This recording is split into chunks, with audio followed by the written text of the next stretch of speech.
이스라엘 자손들이 온전히 바친 물건으로 말미암아 범죄하였으니 이는 유다 지파 세라의 증손 삽디의 손자 갈미의 아들 아간이 온전히 바친 물건을 가졌습니다. 여호와께서 이스라엘 자손들에게 진노하시니라. 여호수아가 여리고에서 사람을 베델 동쪽 베다웬 곁에 있는 아이로 보내며 그들에게 말하여 이르되 올라가서 그 땅을 정탐하라. 그 사람들이 올라가서 아이를 정탐하고 여호수아에게로 돌아와 그에게 이르되 백성을 다 올라가게 하지 말고 2-3천 명만 올라가서 아이를 치게 하소서. 그들은 소수이니 모든 백성을 그리로 보내어 수고롭게 하지 마소서. 하므로 백성 중 3,000명쯤 그리로 올라갔다가 아이 사람 앞에서 도망하니 아이 사람이 그들을 36명쯤 쳐 죽이고 성문 앞에서부터 스바림까지 쫓아가 내려가는 비탈에서 쳤으므로 백성의 마음이 녹아 물같이 된지라.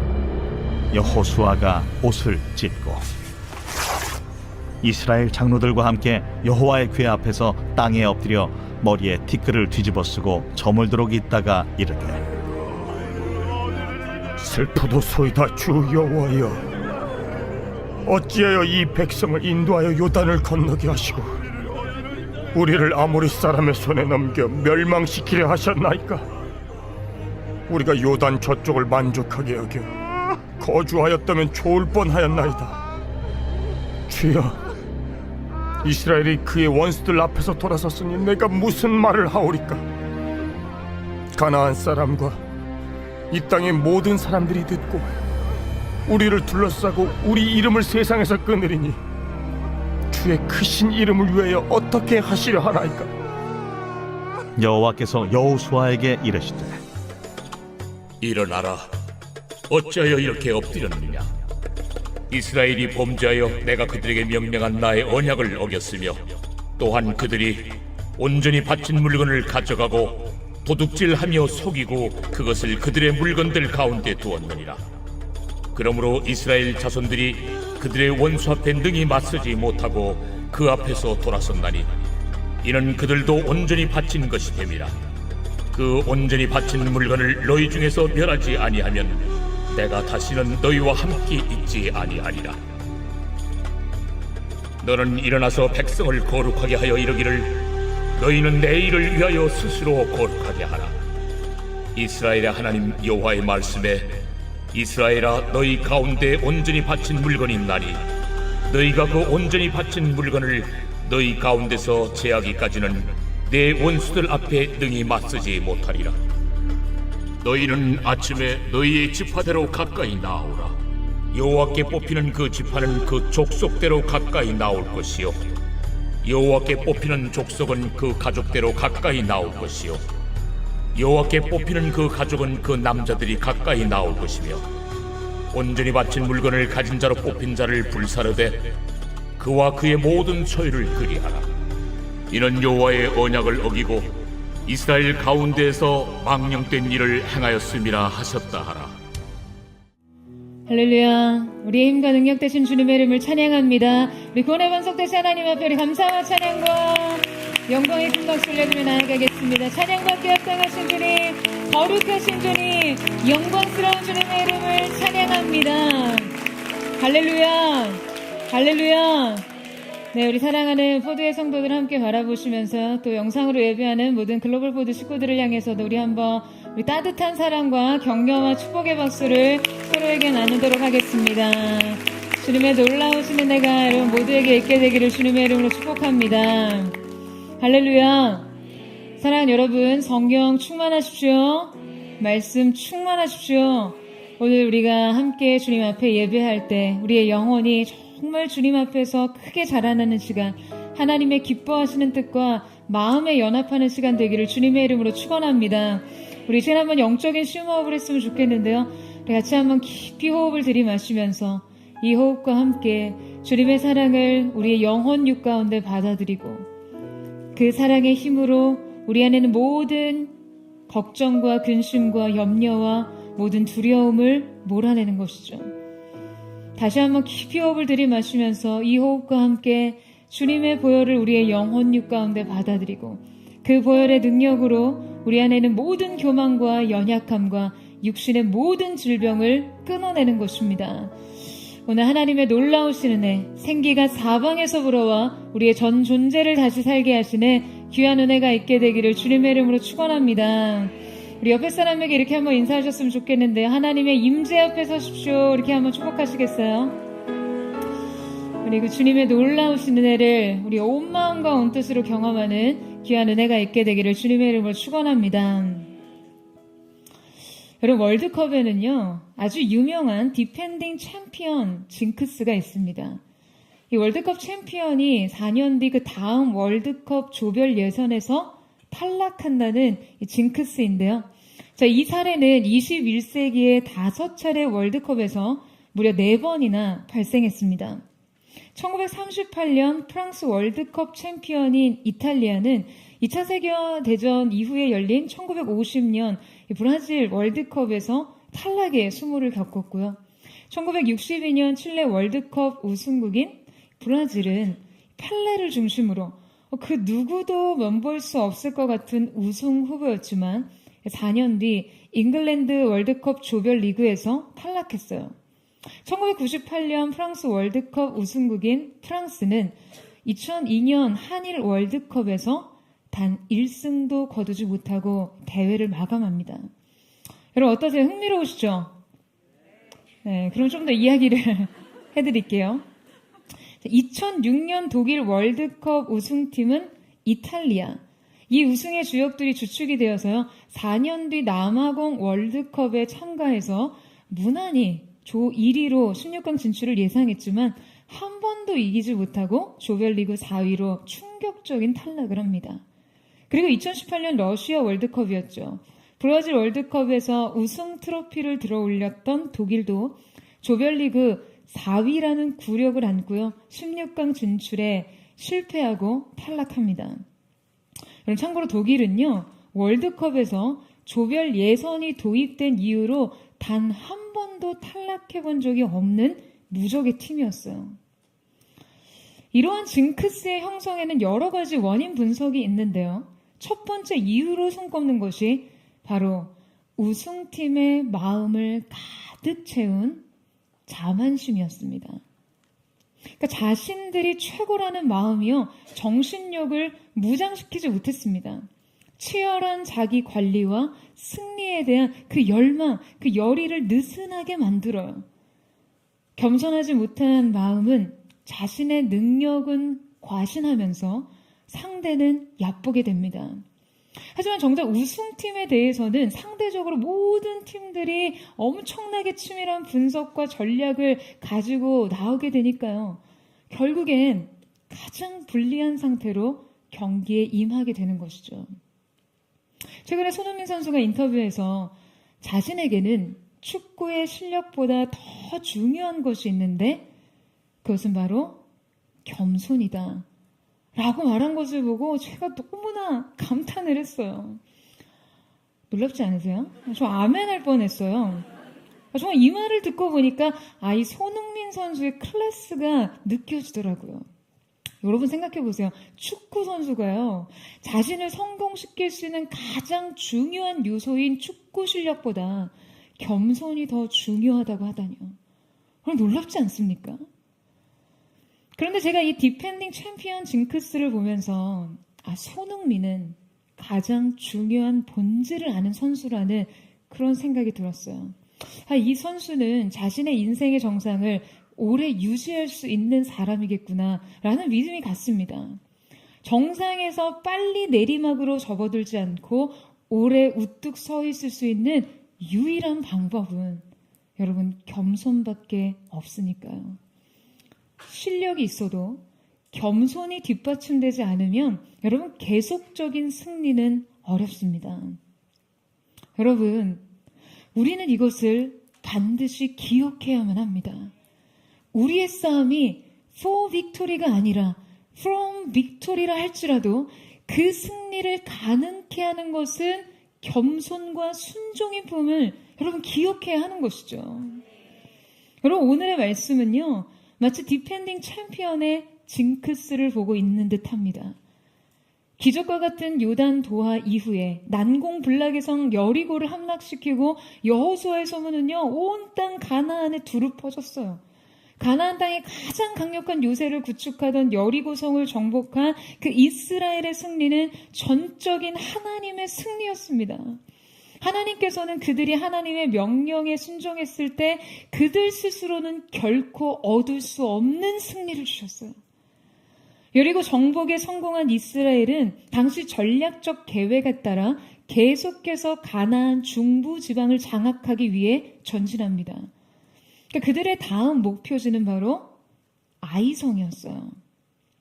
그런데 바로 이때 이 전진은 즉시 중단되고 이스라엘은 예상치 못한 실패에 봉착하게 됩니다. 이것은 가나안 정복 전쟁의 처음이자 마지막 실패였어요. 그런데 이 실패는 아이러니하게도요, 여리고에 비할 수 없이 아주 작은 성을 탈환하는 데서 발생하게 됩니다. 오늘 우리가 함께 살펴볼 본문은요, 아이성의 1차 공격과 실패, 그리고 이스라엘의 패인을 분석하고 그 범죄의 원인을 색출하는 일련의 과정이 묘사되었습니다. 여러분, 가나안의 첫 관문이던 난공불락의 성마저도 탈환한 이 백성에게요, 아니 이때 아닌 굴욕적인 실패 소식이 얼마나 그들을 낙담시켰을까요? 저는 이 실패를 말씀 가까이 다가가 달아보면서 여러분의 인생에 한 가지 질문을 던져보고 싶습니다. 이것은 지난주에 이어 우리 삶에 아주 중요한 사고의 전환을 일으킬 질문입니다. 이 중요한 질문에 스스로 답을 달아보면서 여러분 올 한 해의 삶이 실패가 없는 삶이 되기를 주님의 이름으로 축원합니다. 그것은 바로 여리고가 쉽냐, 아이성이 쉽냐라는 질문이에요. 여러분, 여리고성 정복이 쉽습니까? 아니면 아이성 정복이 쉽습니까? 우리가 인생을 좀 더 깊이 들여다보면 이것이 결코 쉽게 답을 달기 어려운 문제라는 것을 알 수 있어요. 왜냐하면요, 이 둘 모두 우리의 불신앙이 가장 발생하기 쉬운 영역이기 때문입니다. 바로 우리가 결코 넘어설 수 없다고 자포자기하는 인생의 성벽과 쉽게 정복할 수 있다고 자만에 빠지는 인생의 성벽 앞이요. 놀라운 것은요, 승률 면에서는 아마도 후자가 전자를 앞지를 수도 있다는 점이에요. 여러분, 우리 인생이 쉽게 자신하던 영역에서 그냥 어처구니 없는 패배를 맛보지 않으려면 인생에서 패배의 원인을 줄이기 위한 중요한 원칙을 세워야만 합니다. 이것을 영혼 깊이 새기시고 반드시 지키세요. 그 첫 번째는 바로 성공 경험에 의존하지 말라입니다. 여러분, 아이성의 1차 공격 전에 여호수아는 아이성에 정탐꾼을 보냅니다. 그리고 그들이 돌아와서 정탐의 내용을 보고하는데요. 자, 우리 3절 말씀을 같이 한번 읽도록 하겠습니다. 시작. 여호수아에게로 돌아와 그에게 이르되 백성을 다 올라가게 하지 말고 2-3천 명만 올라가서 아이를 치게 하소서. 그들은 소수이니 모든 백성을 그리로 보내어 수고롭게 하지 마소서 하므로.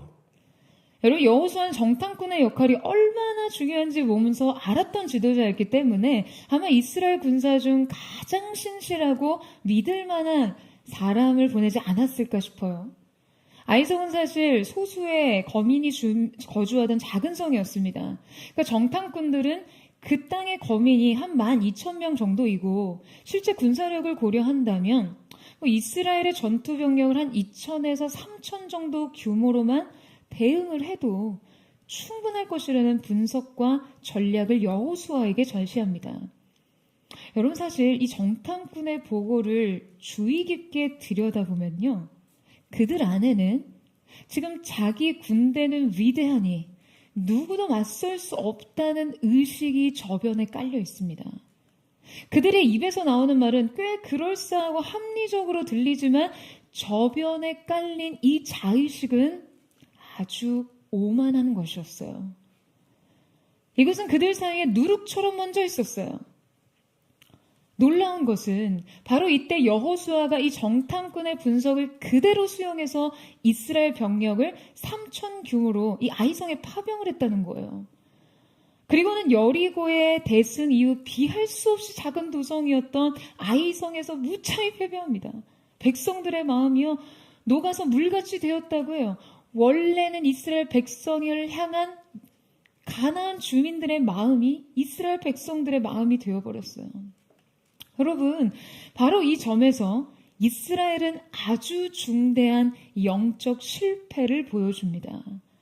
그것은 무엇일까요? 바로 그들이 수의 가치에 의존한 선택을 했다는 것이에요. 여러분, 대부분 이 모든 사건에는요, 사전에 전조 증상이 일어납니다. 하일리 법칙이라는 거 여러분 들어보신 적 있으세요? 네, 바로 대형 사고가 발생하기 전에 그와 관련된 수많은 경미한 사고와 징후들이 반드시 존재한다는 법칙이에요. 미국의 트래블러스 보험사에 종사하던 윌리엄 하일리는요, 손실통제 부서에서 근무하면서 아주 특이한 통계를 발견하게 됩니다. 바로 산업재해 사례 분석을 살펴보니까 한 사람의 사상자가 나오기까지 동일한 패턴이 반복된다는 거죠. 한 명의 사망자가 있기 전에 동일한 원인에 의한 경상자가 29명이 있었고, 같은 원인으로 경미한 사고를 당할 뻔한 이 잠재적 부상자가 300명이 있었다는 거예요. 그래서 이 산업재해 발생하는 1대 29대 300이라는 사고 발생 비율을요, 하일리 법칙이라고 불리게 된 것이죠. 여러분, 큰 사고는요, 어느 날 갑자기 그냥 우연히 하늘에서 뚝 떨어지듯이 우리 삶에 도착하는 것이 아닙니다. 그 전에 경미한 사고들의 반복되는 과정에서도 그냥 마땅한 경계심과 대응 없이 방치된 결과 초래된 것이죠. 우리의 삶의 다양한 영역에서 신호를 보내는 그 사소한 징후들을 그냥 민감함 없이 처리해버립니다. 하지만 이 사소한 징후들은 어느 임계점에 이르렀을 때는 더 이상 걷잡을 수 없는 대형 사고로 터지게 되는 것이죠. 돌이킬 수 없는 손실을 가져와요. 여러분, 이러한 재해 법칙은 영혼에도 동일하게 작용합니다. 우리의 영혼의 치명적인 실수들 이전에도 반드시 사전 징후들이 존재했어요. 그런데 이러한 징후들이 영적 민감함 없이 그냥 방치되다 보면 이 사례들은 그냥 눈덩이처럼 불어나 300개의 잠재적 사고 가능성으로 채워지고 결국에 그것은 한 번의 참담한 영적 실패로 이어지게 되는 것이죠.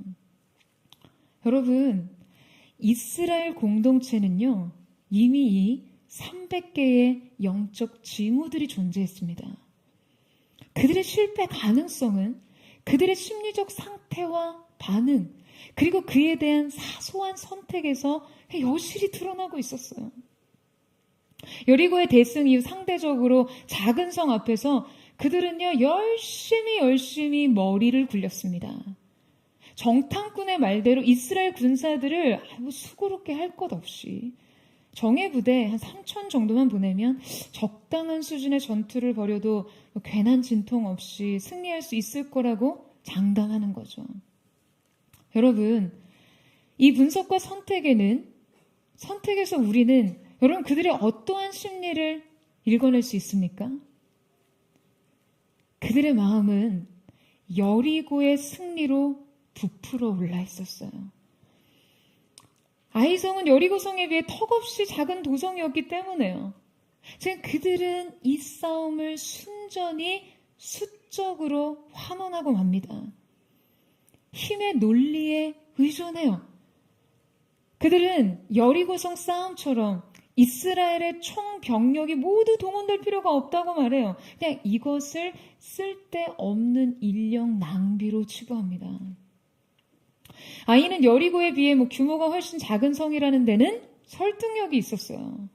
이들은 순종의 차원의 일을 계산기의 숫자로 나열합니다. 그런데 영적인 차원의 순종을 수적인 차원으로 환원하기 시작하면요, 여러분 극단적으로 어디까지 치닫을 수 있는지 오늘 성경이 정확히 말해줍니다.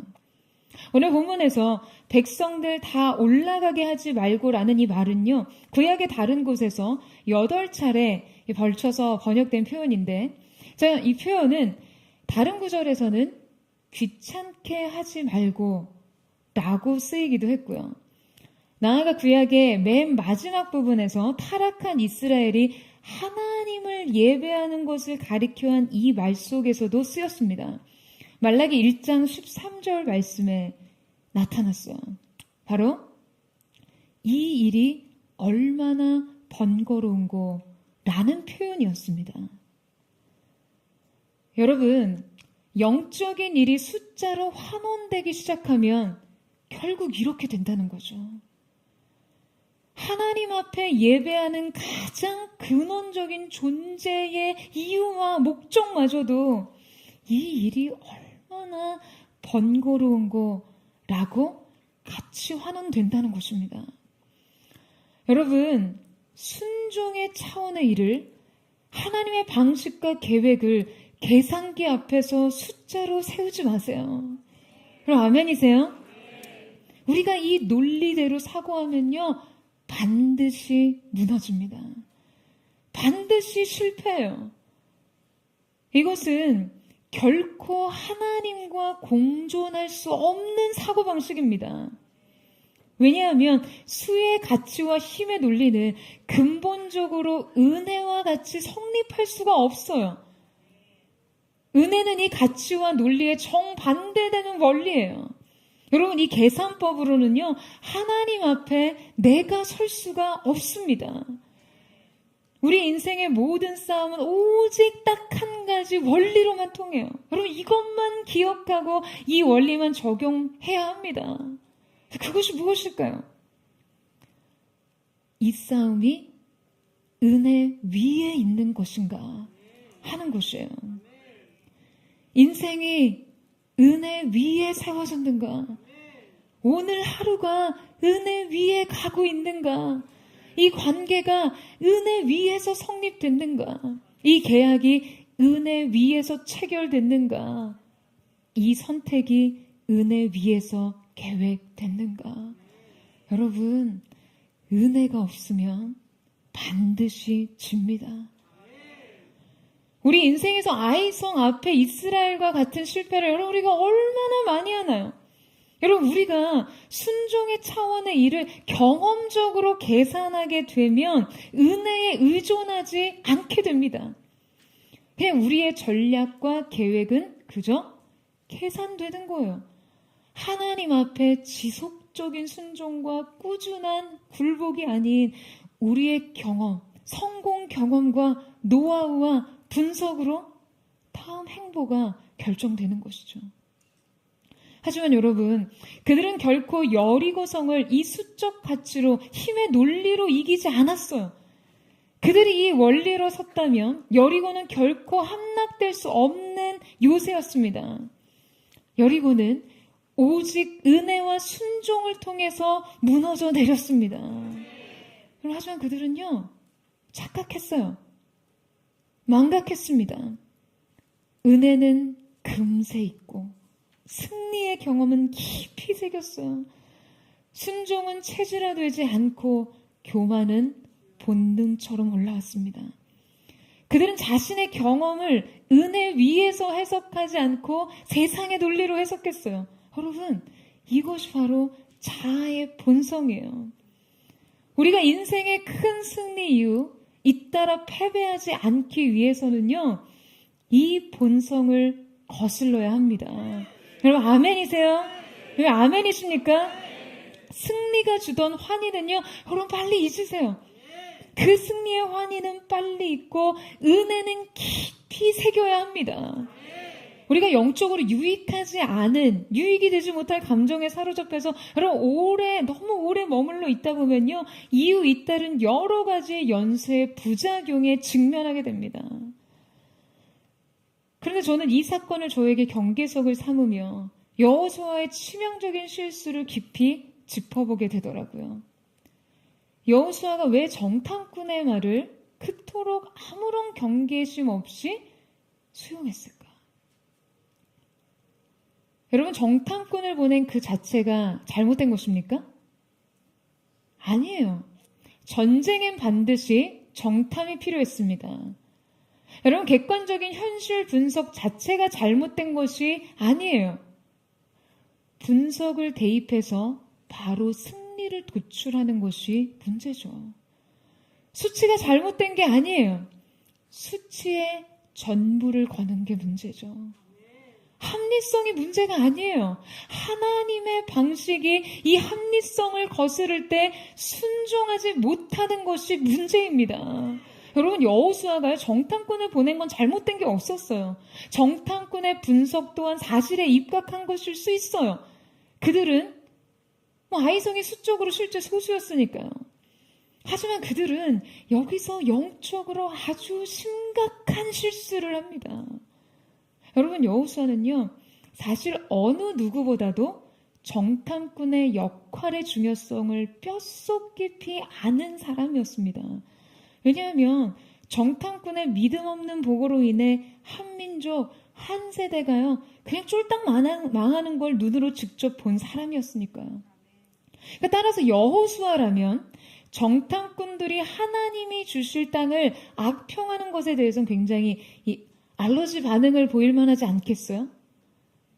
만약 정탐꾼들이 아이성에 대해 비관론을 꺼내들었다면 여러분, 여호수아는 이 보고에 대한 경계심을 갖기 충분했을 거예요.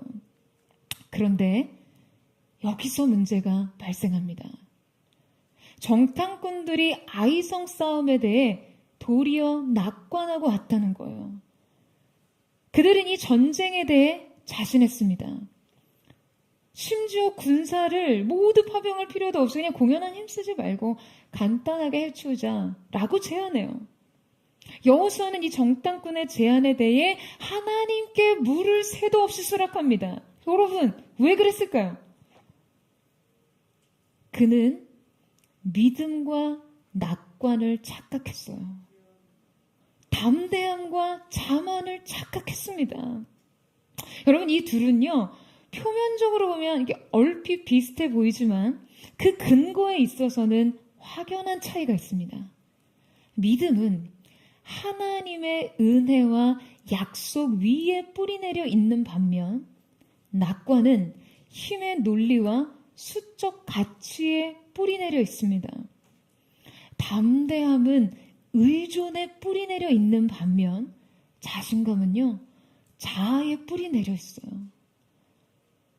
하지만 여호수아는 승리의 후광에 눈이 부셔 영적인 시력을 제대로 발휘하지 못한 것 같아요. 그래서 표면적으로 비슷해 보이는 이 반응을요, 분별해내지 못한 것이죠. 이것 또한 영적 분별이 아닌 경험에 의존한 분별이었기 때문입니다. 여러분, 그렇다면 어떻게 했어야 했을까요? 여호수아가 실패하지 않을 수 있는 방법은요, 여러분, 사실 간단했습니다. 하나님께 물으면 됐습니다. 아주 간단한 원칙이에요. 적용을 안 해서 문제죠. 여러분, 이 물음이요, 우리가 경험에 의존하지 않는다는 가장 명확한 증거입니다. 하나님 앞에 묻고 시작하는 것이요, 여러분, 우리의 영혼의 안전 매뉴얼이 되어야 해요. 여호수아는 앞서 여리고 전쟁에서 그들을 지휘하기 위해 오신 여호와의 군대 장관 앞에서 신을 벗어들고 그분의 지시를 그대로 따랐습니다. 하지만 아이성 앞에서는 묻지 않았어요. 질문하지 않았습니다. 여러분, 우리가요, 어떤 것에 대해 질문하지 않는 이유는 무엇이죠? 우리는 내가 그것에 대해 잘 안다고 생각할 때 질문하지 않습니다. 더 이상 궁금한 게 없을 때 질문하지 않아요. 여호수아는 한 번의 승리 이후 하나님의 지도와 약속보다 자신의 경험에 기대 있었습니다. 그는 하나님 앞에 어떻게를 물을 필요가 없었어요. 그의 어떻게는 그냥 이미 경험적으로 도출되어 버린 것이죠. 이렇게 했더니 이런 결과가 있더라 라는 경험에서 그의 어떻게가 나왔습니다. 사랑하는 여러분, 인생의 이런 경험주의를요 철저히 경계하셔야 돼요. 우리의 어떻게는 철저하게 하나님의 지혜와 그분의 말씀 속에서 나와야 하는 것이에요. 여러분 아멘이세요? 우리의 어떻게는 과거의 경험으로부터가 아니라 하나님의 명령에 대한 순종으로 완성되어야 합니다. 하나님께서는 우리가 우리 자신의 이해와 판단에 그곳에만 근거한 행동을 하거나 자의적으로 처신하는 것이 얼마나 어리석은 것인지 때로 실패의 아픔 속에서 배우게 하십니다. 사랑하는 여러분, 언제나 자기 확신의 영역에 하나님을 개입시키십시오. 하나님께 묻고 시작해야 시행착오를 겪지 않습니다. 하나님께 묻고 순종해야 실패하지 않아요. 정말 이 사실을 믿으세요? 여러분 그렇다면 제가 다시 한번 질문을 드리겠습니다. 여러분 여리고가 쉽습니까? 아이가 쉽습니까? 여러분 정확히 말해 여리고 성이든 아이 성이든 똑같습니다. 하나님의 능력에선 이 둘이요 조금도 다를 게 없어요. 우리 편에서 순종의 난이도가 다를 뿐입니다. 우리의 영원히 실패에 빠지지 않으려면 여리고든 아이든 둘 다 인생의 똑같은 문제로 다가와야 합니다. 똑같이 하나님 앞에 가져가야 할 문제, 똑같이 순종으로만 풀 수 있는 문제, 똑같이 순종하면 승리할 수 있는 문제로 바라봐야 하는 것이죠. 매번의 성실한 순종과 굴복을 통해 정복해야 할 인생의 각색의 전투일 뿐입니다. 저는 여러분에게 있어서 여리고와 아이성의 크고 작음에 상관없이 여러분에게 이 둘이 똑같은 순종과 믿음의 문제로 다가온다면 여러분이요 이제 인생을 믿음의 차원에서 제대로 이해했다고 봐도 과언이 아니라고 생각합니다. 미국 남북 전쟁 중 북군이 남군에 비해 전세가 불리할 때가 있었어요. 당시 이 북군의 대통령이던 링컨에게 한 참모가 와서 이렇게 질문했습니다. 각하, 하나님께서 우리 북군 편이실까요? 북군 편에 계실까요? 남군 편에 계실까요? 이 질문에 링컨은 이렇게 답했습니다. 나는 하나님께서 우리 편에 계신가, 적의 편에 계신가 하는 것을 가지고 고민하지 않네. 오직 나의 고민은 내가 하나님 편에 서 있나 하는 것이네. 여러분, 저는 이것이 올 한 해 우리의 고민이 되기를 주님의 이름으로 축원합니다. 우리의 인생 전세는요, 적의 성벽의 크고 강함에 따라 결정되는 것이 아닙니다. 나의 수적 우세나 전략의 우월함에 따라서가 아니에요. 나의 경쟁자의 열세나 강세에 따라 있는 것이 아닙니다. 인생의 전세는 이 좌표와 기울기로 결정됩니다. 바로 내가 어느 편에 서 있고 내가 누구를 향해 엎드려 있느냐 말이에요. 여러분 하나님 편에 서고 하나님 앞에 엎드리십시오. 여리고 성이든 아이 성이든 믿음으로 바라보고 겸손으로 반응하고 순종으로 완성하시기를 축원합니다. 문제를 통해서 하나님을 보는 것이 아닌 하나님을 통해 문제를 바라보는 믿음. 아무리 작고 사소해 보이는 것들 안에서도 하나님을 의지하고 그 뜻을 묻는 순종이 저와 여러분의 것이 되기를 주님의 이름으로 축원합니다. 하나님 편에 서고 하나님 앞에 엎드리는 거룩한 믿음의 사람들 되시기를 주님의 이름으로 축복합니다. 여러분 그런데 우리가 한번 짚어볼 점이 있어요. 만약 그 여호수아가 정탐꾼의 말을 듣지 않고 군대 3천이 아닌 3만을 파병했다고 한다면 여러분이 아이성 전투에서 승리를 거둘 수 있었을까요? 자신을 과신하지 않고서 승리를 확신하지 않고서 좀 더 많은 숫자로 대응했다면 실패하지 않았을까요? 아닙니다.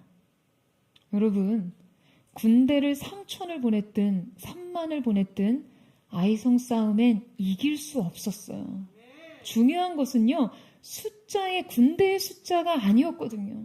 중요한 것은 이스라엘의 영적 상태입니다. 이 실패는 한 가지 죄로 인한 것이었어요. 하지만 이스라엘의 지도자였던 그가 여호와 앞에 묻기만 했다면, 하나님 앞에 묻기만 했다면 결과는 달랐을 거예요. 여호수아가 하나님 앞에 물었다면 분명 하나님께서는 이 죄악을 전쟁 앞서 다루시고 이 백성들의 영적 문제를 민족적 손실 없이 제거하게 하셨을 것입니다. 분명한 것은 이 죄악은 하나님 앞에서 반드시 다뤄져야 했다는 것입니다. 우리의 인생에서 패배의 원인을 줄이기 위한 중요한 원칙 두 번째는 바로 하나님의 기준에 대한 민감함을 높이라입니다. 뜻밖의 패배는 한 가지 죄악의 원인으로 비롯된 것이었는데요. 바로 아간의 죄악 때문이었습니다. 우리 11절 말씀을 같이 한번 읽도록 하겠습니다. 시작. 이스라엘이 범죄하여 내가 그들에게 명령한 나의 언약을 어겼으며 또한 그들이 온전히 바친 물건을 가져가고 도둑질하며 속이고 그것을 그들의 물건들 가운데 두었느니라. 여러분, 성경의 기록에 의하면 아간은 하나님의 명령을 어기고 하나님께 바칠 물건을 취했습니다. 여기서 바친 물건이라고 하는 이 헤렘이라는 표현으로 되어 있는데요. 아간이 바로 이 헤렘을 도적질합니다. 헤렘은 하나님께 바쳐진 것이었어요. 이것은 온전히 하나님께 속한 것이었습니다. 헤렘은 여리고성에서 얻은 탈취물을 의미하는데요. 여러분, 이스라엘이 앞서 여리고성을 점령했잖아요. 정복전쟁에서는 반드시 그 전쟁에 전리품이 주어지기 마련입니다. 그런데 여리고 정복 시에는 하나님께서 그 어떤 노획물도 이스라엘 백성으로 하여금 취하지 못하도록 하셨어요. 그 이유는 먼저 여리고 전쟁은 가나안 전쟁 전신의 첫 열매였거든요. 그러니까 이스라엘의 첫 열매와 첫 소산은 무조건 하나님께 바치게 되어 있었습니다. 여리고는 가나안 전쟁의 첫 열매, 첫 소산이었어요.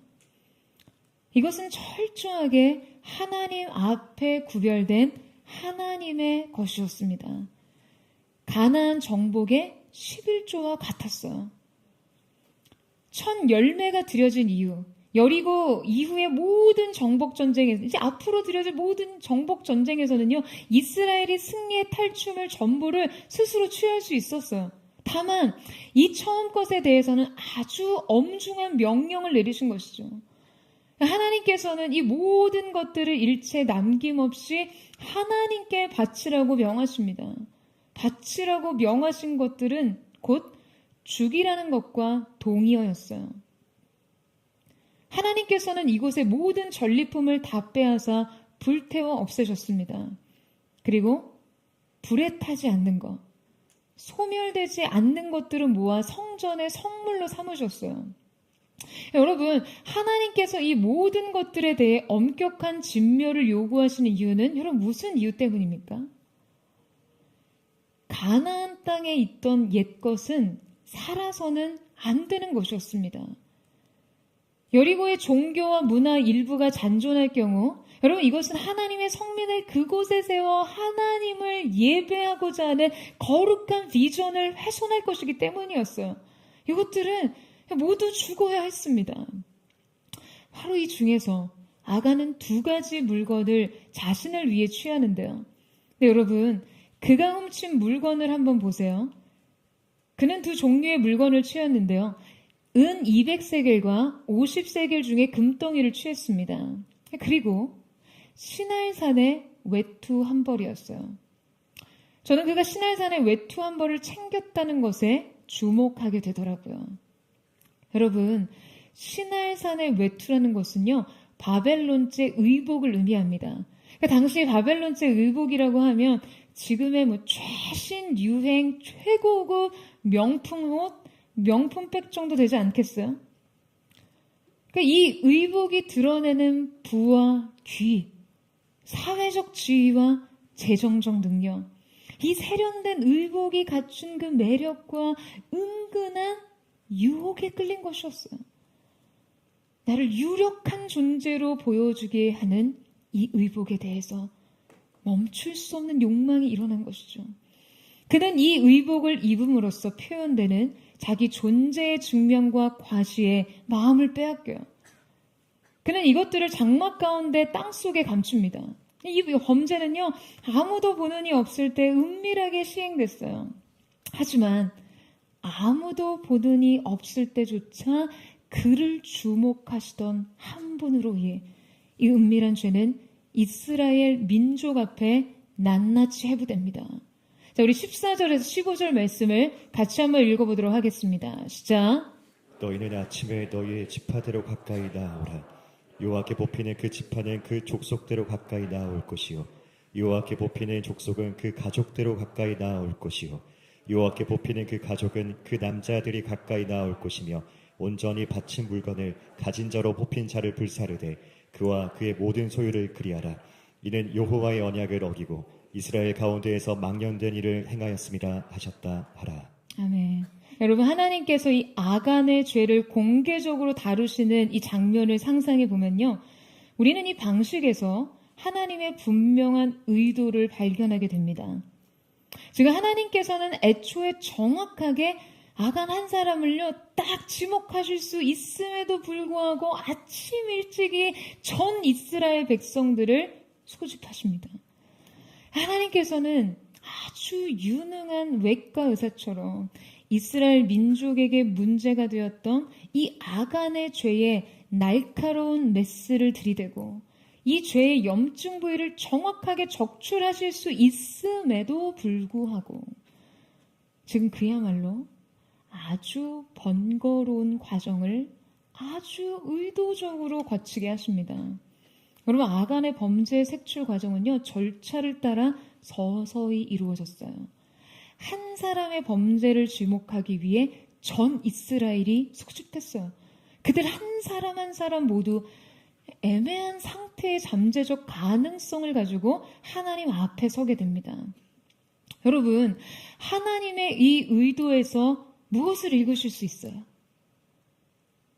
여러분, 하나님께서는 그 백성을 가르치고 계신 것이요. 여러분, 저는 이 장면을 상상해 볼 때 범죄자를 색출하는 과정 가운데 참여하는 이스라엘 백성들의 심리 상태를 생각해 보게 되더라고요. 여러분, 그들이 여리고의 전리품을 취할 때 저마다 한 번쯤 아간처럼 그 물건을 탐하지 않았겠어요? 모두가 아간처럼 실제 하나님의 성물을 도적질하지는 않았지만 그들이 한 번쯤은 자신도 아간이 될 수 있었겠다라는 생각을 했을 거예요. 그들은 모두 잠재적인 심판의 대상자로서 여호와 앞을 지났습니다. 자신이 장막 가운데 여호와의 성물을 도적질해서 감추지 않았음에도 불구하고 분명히 과정 안에서 엄청난 긴장과 두려움을 느꼈을 거예요. 와, 진짜 큰일 날 뻔했다. 나도 10일의 의복이 너무 근사해서 한참 쳐다보고 있었는데 그 금덩이 하마터면 나도 슬쩍 숨길 뻔했는데 하나님이 다 보고 계셨어. 아마 이런 마음들이 각 사람의 마음에 거룩한 두려움을 불어넣었을 거예요. 여러분, 예수님께서 최후의 만찬에서요, 너희 중에 한 사람이 나를 팔리라 라고 하셨죠. 그가 가론 유다인 것을 아셨음에도 불구하고 주님은 처음부터 그렇게 말씀하지 않으셨어요. 여러분, 그때 제자들의 반응이 어땠나요? 그들이 몹시 근심하여 각각 여짜오되 주여 저는 아니죠. 여러분, 애초에 예수님을 배신할 마음을 한 번도 품어보지 않았다면 제자들이 왜 근심했겠어요? 왜 그토록 조심스럽게 설마 주님 저는 아니죠? 라고 묻겠습니까? 혹시 주님이 내 마음을 아셨나? 뭐 이런 두려움 아닐까요? 예수님을 은 30에 판 것은 유다였지만 제자들 모두 그들의 인생 어느 한 자락, 마음 어느 한켠에 그냥 언제라도 예수님을 떠나고 배신하고 팔 수 있는 마음이 있었을지 몰라요. 주님은 그들의 마음을 다루셨어요. 그리고 가르쳤어요. 숨겨진 마음은 너희 모두 유다와 다르지 않다. 여러분, 아침 일찍부터 수백만의 이스라엘 백성이 도열했습니다. 그들은 여호와 앞에서 이 죄인이 지목되는 전 과정과 절차에 참여하면서 자신 안의 죄성을 확인하고 자신도 역시 잠재적으로 이 죄악을 저지를 수 있다는 사실을 두려움 가운데 깨달았을 거예요. 그들에게 죄인의 겸손을 갖추도록 하신 것이죠. 사랑하는 여러분, 우리 역시 마찬가지입니다. 저는 오늘 이 시간 우리가 이 말씀 속에서 실패의 구체적인 샘플을 파헤쳐가며 우리 자신을 재정비할 수 있음에 감사해요. 여러분, 이것은 비단 아간의 문제가 아닙니다. 우리도 역시 여리고에서 취한 은근과 시빌의 아름다운 외투를 보면서요, 마음의 탐심을 제어하기 힘들었을지 몰라요. 좀 더 유력한 사람으로, 좀 더 중요한 사람으로 보여지기 위해서 일어나는 욕망을 말이에요. 당장 탐심에 눈이 멀어서 하나님이 우리 인생에 허락하실 다음 축복을 기다리기가 너무 어려워요. 그래서 마음이 너무나 조급해집니다.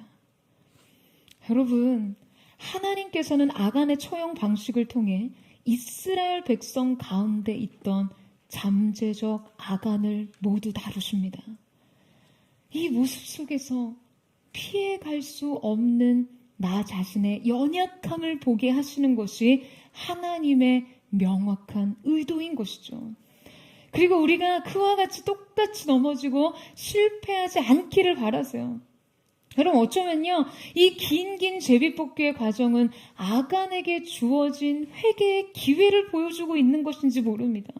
그가 그냥 애초에 하나님의 성물을 도적질한 자에 대해 말씀하셨을 때 하나님 앞에 두 손 들고 회개하며 주님 앞에 나왔다면 과연 그가 돌무더기 가운데 죽임을 당했을까요? 그런데 안타깝게도 아간은 은혜의 기회를 끝까지 거부합니다. 하나님은 숨통을 조여 오듯이 점진적인 과정을 거치시면서 이 죄악의 심각성을 부각시키며 결국 한 사람을 지목하세요. 이스라엘 중에 유다 지파가 뽑히고 유다 지파 중에 세라 족속이, 세라 족속 중에 삽디의 가문이, 그리고 삽디의 손자이자 갈미의 아들인 아간이 뽑힙니다. 그리고 그와 함께 그의 가족과 짐승과 물건들까지 이스라엘 앞에 공개 처형됩니다. 그런데 여러분, 우리가 이 부분을 대할 때 다소 당혹스러운 충격과 공포심을 느낍니다. 바로 하나님께서 도적질에 대해 이토록 극렬한 분노와 저주를 내리시냐는 거예요. 한 사람의 도적질 하나로 한 성의 점령이 실패로 돌아가고 한 민족 전체가 주변국들에게 수치를 당하고 결국 그 죄가 적발될 때 그의 가족, 그의 짐승들까지도 돌무더기 속에 처형을 당할 수 있었냐는 반감이 생기게 되는 거죠. 여러분, 바로 여기서 우리가 얼마나 영적인 회로를 따라 사고하지 못하느냐가 드러납니다. 여러분, 아간의 범죄는요, 단순히 도덕적인 차원에서의 탐심에 관한 문제가 아니었어요. 여러분, 사실 아담과 하와가 전 인류를 원죄에 빠지게 한 것도요, 하나님이 먹지 말라고 하시던 나무의 열매 하나 따먹은 것 뿐이잖아요. 그러니까 이 사고 방식대로라면 과연 나무에 달린 실과 과실 한 입 베어 문 것이 도덕적 기준으로 평가했을 때 전 인류를 죄의 저주와 속박 아래 가둘 만한 것이냐 라는 의문이 생기죠. 하지만 우리가 영적인 문제를 다룰 때는요, 전혀 다른 잣대와 엄격한 기준을 적용해야 합니다. 이것은 하나님의 기준이 적용되어야 해요. 우리가 우리의 인생에 하나님의 기준을 적용하지 않고 우리의 모든 가치 선택에 인간의 잣대와 가치를 적용하려고 한다면요, 여러분, 우리는 너무나 치명적인 실수를 저지르기 쉽습니다. 하나님이 아무리 과일 한 입 베어 먹는 일이어도 정령 죽으리라 하시면 죽는 것입니다. 아멘이세요? 여러분, 이것이요, 하나님의 절대성입니다. 하나님의 하나님 되심이에요. 여러분, 아간은 하나님이 반드시 진멸하라고 하신 것들을 소유합니다. 죽여야 할 것을 살려뒀고 바쳐야 할 것을 훔쳤습니다. 이것은 단순한 탐심과 도둑질이 아니었어요. 이것은 하나님 편에서 엄청난 권리 침해였어요. 이것은 하나님 편에서 엄청난 배반의 사인이었습니다. 이것이 인간으로서 하나님의 정하신 기준을 침범하고 하나님의 절대성을 침해하는 것이기 때문이에요. 여러분, 우리의 삶에도요, 선악과 한 입의 영역이 있습니다. 하나님과 우리의 관계를 침해하는 아주 치명적인 행동 말이에요. 여러분, 인생에 하나님의 것엔 하나님의 기준을 적용하십시오. 여러분, 이 사실에 동의하세요? 특별히 하나님이 요구하시는 첫 소산, 우리의 존재와 예배의 구별됨을 지키십시오. 우리의 시간과 물질에 구별된 11조와 주일 성수를 여러분 올 한 해 반드시 구별하시기를 축원합니다. 여러분, 이 영역엔 손대시면 안 됩니다. 이것은요, 온전히 주님께 속한 것이에요. 주님께 바쳐진 것이고, 바쳐진 것은 우리 안에선 죽은 영역입니다. 우리는 이곳을 탐하면 안 됩니다. 그러나 여러분, 앞서 말씀드렸듯이 이스라엘 백성에게 일단 하나님 앞에 마땅히 드릴 것을 구별하고 나면요, 하나님께서는 그 나머지 것에 대해 그 전권, 소유권을 이스라엘에게 주셨습니다. 여리고성 이후 함락된 모든 성의 탈춤을 들은 하나님께서 이스라엘 백성에게 승리와 함께 모두 취하도록 하셨어요. 여러분, 우리가 하나님 앞에 온전히 구별되고 나면 우리 인생에 하나님께서는 충분한 자유와 축복을 주시는 분이십니다. 여러분, 아멘이세요? 저는 정말 사랑하는 포도의 성도들이 로마서에서 바울이 외치는 고백처럼 누가 주께 먼저 드림으로 그의 갚으심을 받겠느냐. 할렐루야. 여러분, 언제나 믿음에는 상이 있는 줄로 믿으십시오. 저는 사랑하는 포대의 성도들이 하나님 앞에 이 절대적 영역을 구별하고 드리는 것에서 실패하지 않기를 주님의 이름으로 축원합니다. 거룩과 성결의 영으로 계속된 승리를 성취하는 은혜, 결코 말씀보다 앞서지 않고 말씀의 지도를 따라 한 걸음 한 걸음 여러분의 인생의 여정을 다하는 저와 여러분 되시기를 주님의 이름으로 축원합니다. 이제 우리 함께 찬양하며 기도하며 나아갔으면 좋겠습니다. 이 시간 우리가 함께 주님 앞에 찬양하며 나아갑니다. 사랑하는 주님, 오늘 이 시간 하나님 앞에 우리가 주님의 뜻을 묻고 질문하며 또한 우리 자신을 주님의 시선 아래 두며 하나님께서 원하시는 가장 존귀한 가장 거룩한 예배자의 모습으로 우리의 삶을 주님 앞에 다시 드리기를 원합니다. 주님의 임재로 이 가운데 좌정하여 주시고, 주님, 하나님의 통치와 하나님의 임재의 지혜 안에서 인생을 살아가는 새로운 시작이 주어지게 하여 주시옵소서. 우리 그만 고백하며 하나님 앞에 우리의 마음을 드리며 나아가기를 원합니다. 무릎 꿇고 엎드리니 우릴 겸손케 하소서. 악한 데서 눈을 돌려 모든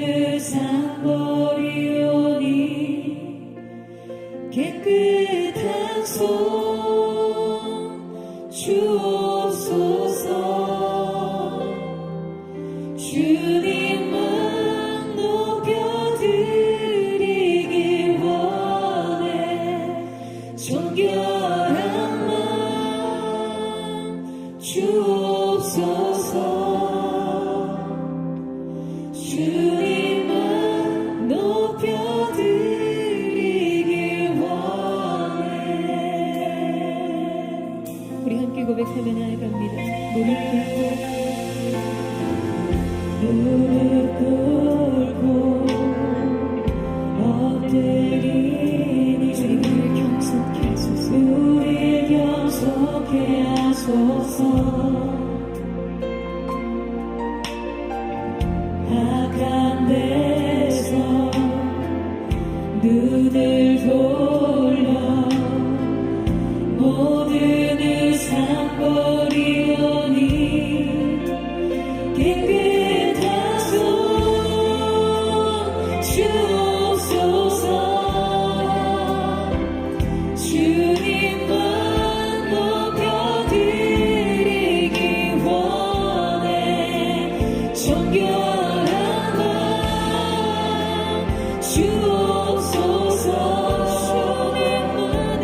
주님만 높여드리기 원해. 깨끗한 손 주옵소서. 주님만 높여드리기 원해. 정결한 맘 주옵소서. 주님만 높여드리기 원해. 우리 세대로 주의 얼굴 찾게 하옵소서. 오 야곱의 하나님 우리 세대로 주의 얼굴 찾게 하옵소서. 오 야곱의 하나님 우리 세대로 주의 얼굴 찾게 하옵소서. 오 야곱의 주의 얼굴 세대로 우리 세대로 주의 얼굴 찾게 주시옵소서. 오 야곱의 깨끗한 손 주옵소서.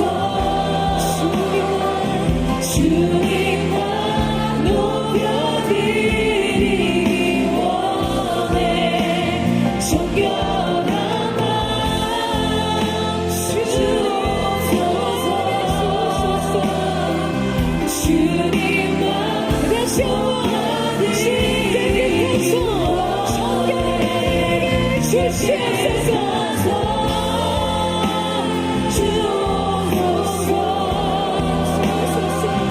주님만 높여드리기 원해.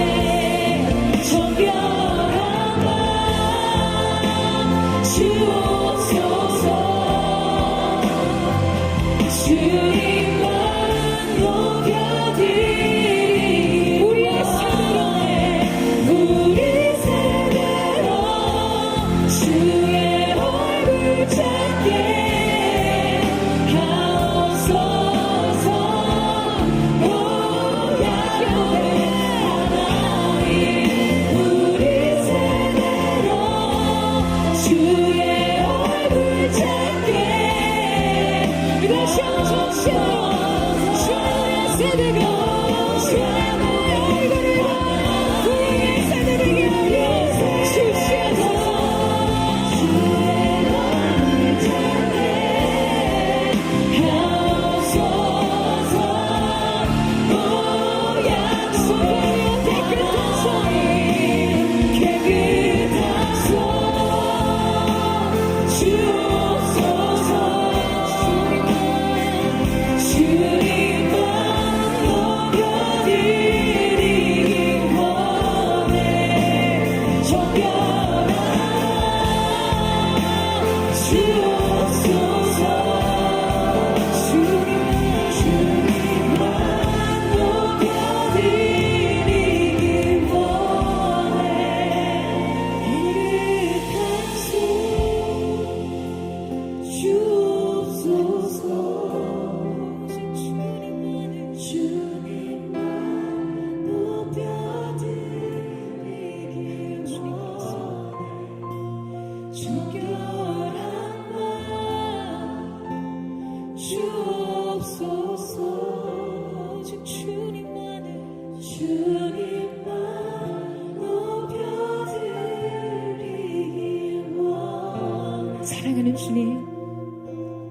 오늘 우리가 주님 앞에 잠재적 하간으로 주님의 거룩하심 앞에 두렵고 떨리는 마음으로 섰습니다.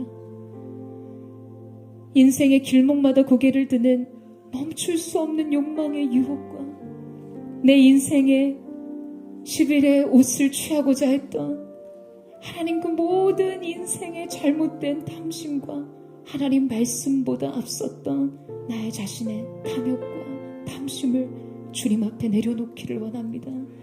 사랑하는 여러분, 오늘 아간에 있어서 이 탐심을 근본적으로 근절할 수 있는 영혼의 힘은 어디에 있을 거라고 생각하세요? 우리가 우리의 탐욕과 탐심과 우리의 인생의 모든 죄악에 대해서 하나님 앞에 그저 결단하기에 앞서 여러분, 영적인 첫 단추가 주님 앞에 깨어져야만 합니다. 여러분, 우리가 이 미련한 시도들로 우리의 인생의 허기진 마음, 허기진 배를 채우는 이유는요, 재정과 사람의 박수와 명예와 권력과 지위로 내 인생의 허기진 배를 채우는 이유가 무엇에 있다고 생각하십니까? 우리의 영혼이 하나님으로 채워지지 않았기 때문이에요. 우리의 영혼이 하나님 한 분으로 만족하는 그 즐거움의 영광이 무엇인지를 아직 온전히 이해하지 못했기 때문에 여전히 구멍난 인생, 세상의 것으로 치장하고 허영으로 옷 입으며 그렇게 나 자신을 세우고자 했던 이 걸음은요, 그저 결단으로 해결되지 않습니다. 오늘 이 시간 우리 겸손하게 하나님 앞에 첫 고백으로 영혼의 첫 단추를 떼기를 원합니다. 사랑하는 주님, 부족한 나의 인생에 주님의 아름다움을 나타내 보여주십시오. 내 인생을 온전히 채우시는 주님의 아름다운 임재가 오늘 이 가운데 부어지게 하여 주시옵소서. 그래서 우리의 영혼이 주님 그렇습니다. 주님 한 분으로 충분합니다. 내 인생 추구했던 그 모든 헛된 것들을 내려놓고 우리가 주님의 얼굴을 구하며 우리가 주님 한 분으로 만족하는 삶의 자리로 나아가기를 원합니다. 주님을 더욱 사랑하는 그 사랑으로 세상을 이기고 나를 이기며 인생의 모든 장벽을 이기는 거룩한 하나님의 사람들 되게 하여 주시옵소서. 우리 전심으로 주의 한번 부르짖고 우리 예수의 동성으로 기도하겠습니다. 주여, 사랑하는 주님, 오늘 이 시간 우리가 이 가운데 임하신 아름다우신 주님의 영광, 주님의 영재로 우리의 전존재를 채우기를 원합니다. 하나님은 우리를 창조하실 때 우리 안에 하나님 모양의 구멍을 파놓으셨습니다. 오직 하나님이 아니고서는 채워지지 않는 인생의 허기와 공허를 오직 하나님으로 채우는 거룩한 은혜가 오늘 하나님의 사랑과 사랑의 거기에 성도들의 인생 속에 여행 속에 나타나게 하여 주시옵소서. 나의 부모는 무엇을 말하는가? 나의 헛된 친구는 무엇을 말하는가? 주님, 주님이 없습니다. 주님으로 만족할 수 없는 나의 인생에 하나님의 임재, 주님의 영광, 주님의 완전한 사랑으로 구원한 우리 인생을 채워 주시옵소서. 그래서 우리 모두 주님만으로 만족합니다. 주님만으로 충분합니다. 주님을 사랑하는 이 힘으로 인생을 이기는 자들이 되게 하여 주시옵소서. 주님을 더욱 사랑하며 믿음의 전진을 향해 거룩한 하나님의 사랑들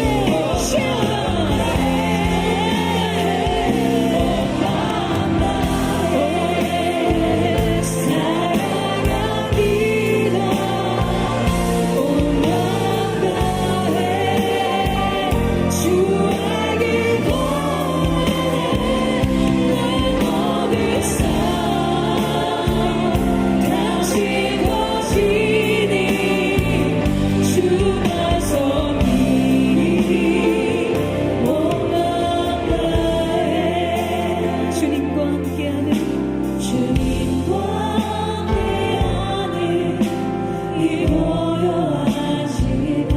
주님의 보좌 앞에 주님의 보좌 주님의 모든 속에 모든 것 하시는 주님께 감사 줄 것 같네. 내 맘과 정성 다해 주 바라나이다. 나 염려하잖아도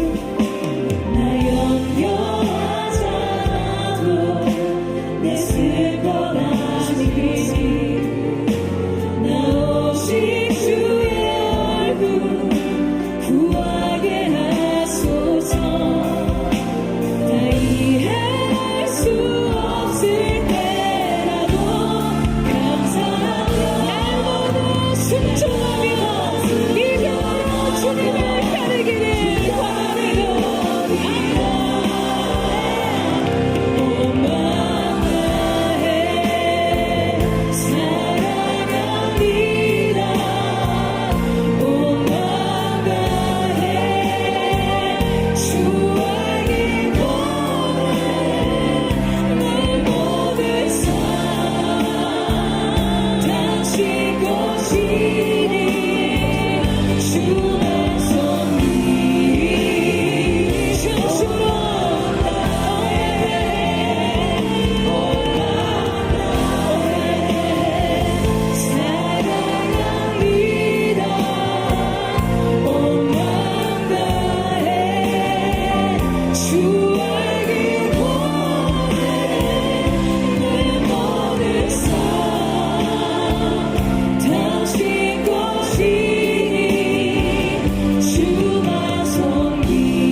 사랑하는 주님, 주님께서 말씀하셨습니다. 나는 질투하는 하나님이라. 나는 나의 영광을 결코 다른 이에게 주지 아니하리라. 사랑하는 주님, 그렇습니다. 하나님의 영광은 하나님의 것입니다. 그러나 주님, 얼마나 우리의 인생 속에서 전적으로 하나님으로부터 온 인생의 승리와 축복 앞에 우리가 우리 자신의 것을 대입했습니까? 분명 하나님이 주신 것이라고 고백했지만 쉬이 우리 마음속에서 부풀어 오르는 우리 자신에 대한 자신감, 우리 자신에 대한 성취감, 사랑하는 주님, 이 모든 것 주님의 십자가 앞에 내려놓기를 원합니다. 결코 은혜가 없이는 우리의 삶에 승리가 없음을 선포합니다. 은혜 위에 세워지지 않는 모든 것은 하나님 모래 위에 지은 성과 같은 줄로 믿습니다. 오직 은혜로만 들어갈 수 있는 그 길을 주님 오늘 우리 가운데 새롭게 열어 주시옵소서. 은혜로 이기고 은혜로 정복하고 은혜로 재건하는 거룩한 역사가 있게 하여 주시옵소서. 하나님의 영광을 나의 영광으로 취하지 않는 겸손이 우리에게 있게 하여 주시옵소서. 사랑하는 여러분, 이 시간에 회개하며 나아가기를 원합니다. 주님, 회개합니다. 주님의 영광을 도적질했던 나의 교만, 나의 자만, 주님 앞에 묻지 않았던 나의 모든 연약함 용서하여 주시옵소서. 두렵고 큰 인생의 정벽과 같은 여리고도 작고 사소한 아이 손 앞에서도 주님의 뜻을 묻는 자들이 되게 하여 주시옵소서. 은혜로 이기는 자들이 될지어다.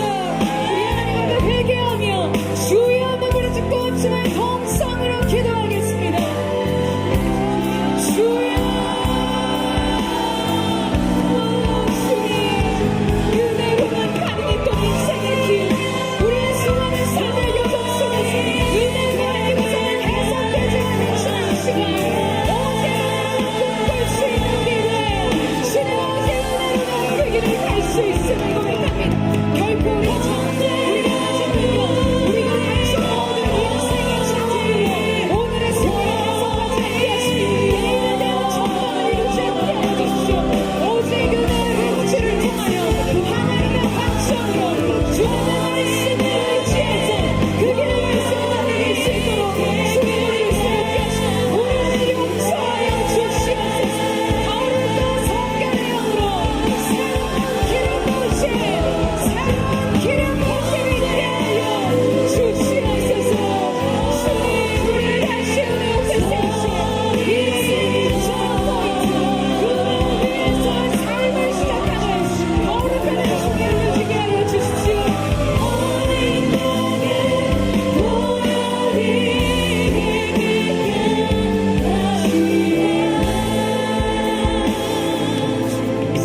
우리를 부르신 그곳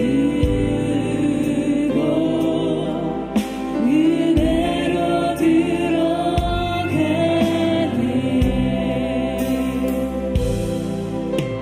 주님의 그 은혜, 주님의 얼굴을 구하며 범죄한 우리가 어찌 주님 앞에 서리, 범죄한 우리가 어찌 서리요.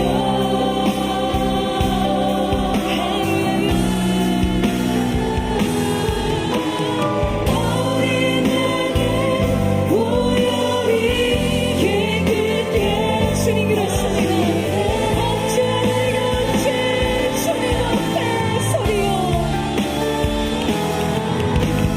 범죄한 우리가 어찌 서리요.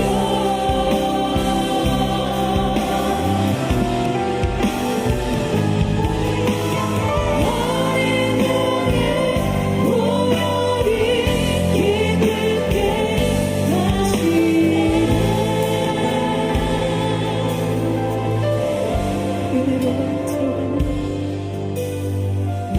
은혜로만 들어가네. 은혜로만 들어가네.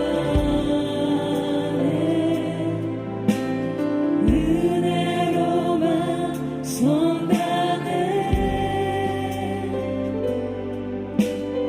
우리의 노력이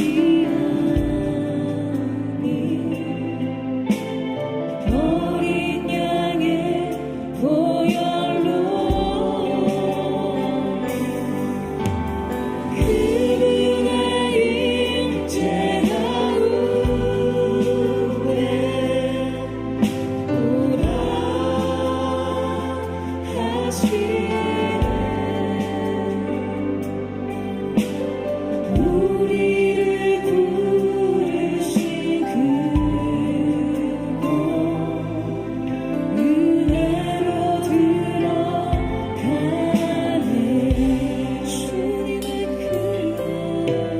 주님의 그 은혜,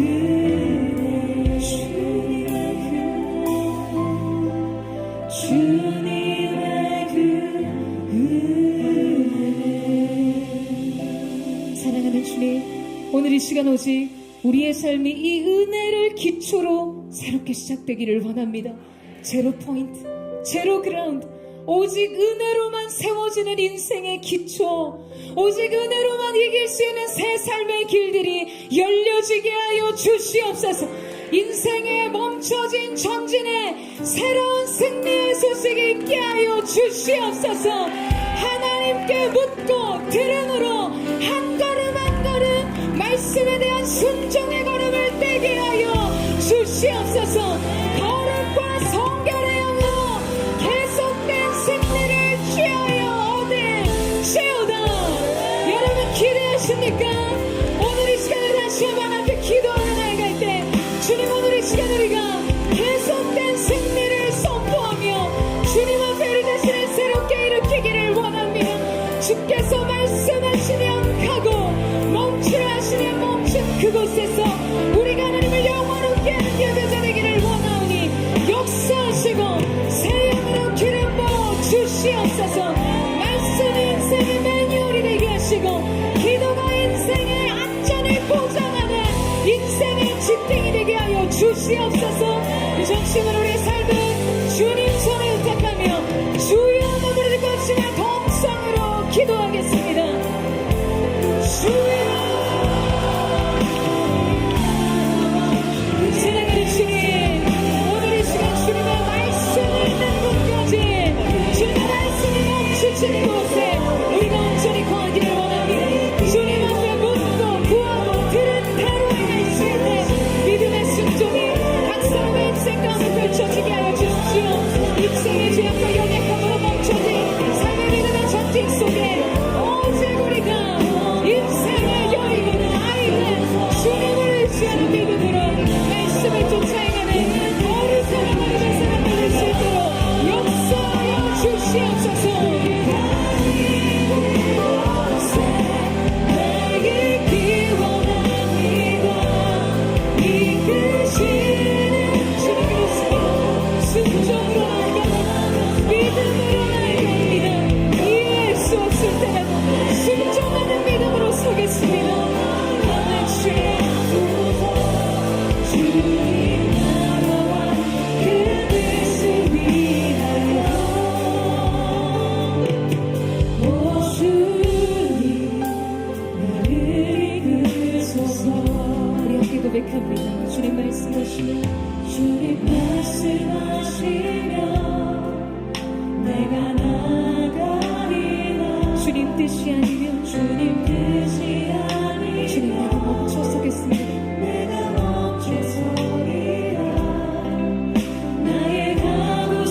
그곳에 뜻하신 그곳에 나 있기 원합니다. 이끄시는 대로 순종하며 살리니 연약한 내 영혼 통하여 일하소서. 주님 나라와 그 뜻을 위하여 뜻하신 그곳에 나 있기 원합니다. 이끄시는 대로 순종하며 살리니 연약한 내 영혼 통하여 일하소서. 주님 나라와 그 뜻을 위하여 오 주님 나를 이끄소서. 우리를 이끄소서. 오 주님 나를 이끄소서. 오늘 이 시간 하나님께서 주시는 마음으로 주님 주시는 믿음 안에서 선포하며 나아가기를 원합니다. 2023년 한 해는 포도의 성도들 여호수아의 군대로 여호수아의 세대로 정복의 세대로 세워질 것을 예수님의 이름으로 선포합니다. 주님이 전쟁은 우리가 싸울 것이 없습니다. 말과 기병과 군대의 숫자가 아닌 오직 하나님의 말씀에 순종함으로 얻는 싸움, 가나안 땅을 정복하는 승리의 비결인 줄로 믿습니다. 하나님의 사람들아, 약속의 땅을 정복할지어다. 아멘. 아멘. 이 시간 모든 성도들 군사로 선포하며 기도합니다. 거룩한 성결의 기름 부어주십시오. 전 성도들의 예배팀원, 전 성도들의 기도팀, 거룩하신 주님 기름 부어주셔서 우리가 싸우는 모든 영적 전쟁 가운데 승리가 있게 하여 주시옵소서. 믿음의 전진을 이룰지어다. 발바닥으로 오는 모든 땅을 내게 주리라. 우리 전심으로 우리의 삶을 주님 앞에 드리며, 주님 이 시대의 거룩한 재단 위에 우리의 삶을 산제사로 산제물로 드립니다. 받아 주시옵소서. 주여 마음으로 짓고 기도하며 나가겠습니다. 주여 세계의 주님, 오늘 이 시간 새로운 영원한 세대가 일렸으니 예수님의 이름으로 선포합니다. 믿음의 세대, 구원의 세대, 약속의 땅을 주의 얻는 세대, 이 시대 하나님의 계약을 높아졌던 주님의 말씀을 계속하며 인생의 자신의 삶에 우리 욕심을 따라 살았던 우리의 인생을 내려놓고 거룩한 성결의 영으로 주님 앞에 구별되는 한 사람으로 영전하실 것 같이 우리의 삶을 주님 앞에 드리기를 원합니다. 주여 역사하여 주시옵소서. 새로운 하나가 있게 하여 주시옵소서. 아멘. 주님 앞에 거룩한 산제사, 산제물의 삶을 우리에게 드리기를 원하오니 구별된 우리의 삶과 시간을 받아 주시옵소서.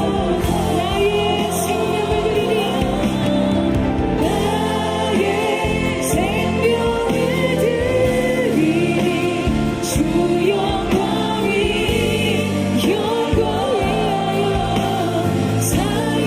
사용하옵소서. 내가 사는 날 동안에 주를 찬양하며 기쁨의 제물 되리. 우리 마지막으로 한번더 전심으로 나의 생명을 드리니 나의 생명을 드리니 주 영광이 영광이여 사용하네. 주님 우리를 그렇게 사용하여 주시옵소서. 주님 앞에 시간을 밝게 거룩한 때가 되기를 원합니다. 아멘. 주님 기쁨의 제물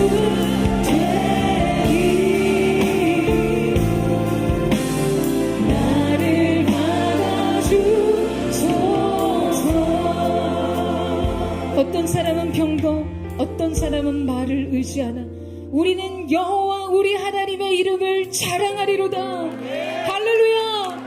오직 하나님 한 분을 인생의 자랑 삼는 자들, 거룩한 믿음의 세대가 주님 여기에 있습니다. 오늘 이들을 축복하여 주셔서 주님, 이 시대의 제단 위에 성령의 불이 임하여도 살릴 것이 없어서 소멸하는 불이 될 때가 얼마나 많습니까? 주님 앞에 받을 은혜만을 계수하며 인생의 축복만을 손꼽아 세워보는 사람들이 얼마나 주 앞에 많습니까? 주님 사랑하는 포도의 성도들이 이 시대의 제단 위에 거룩한 산재물 되게 하여 주시옵소서. 주님의 성령의 불이 임하실 때 그 제단의 재물을 사르는 불로 열방의 만민들이 그 불 가운데로, 그 빛 가운데로 나오는 거룩한 은혜, 일어나라, 빛을 발하라, 내 빛이 내게 이르렀다 말씀하신 그대로 이 시대 새로운 하나님의 역사를 열어가게 하여 주시옵소서. 거룩한 여호수아의 세대, 정복의 세대, 믿음과 순종의 세대가 열려질 것을 예수님의 이름으로 선포합니다. 우리에게 계속된 승리를 주신 주님을 찬양하며 감사드리며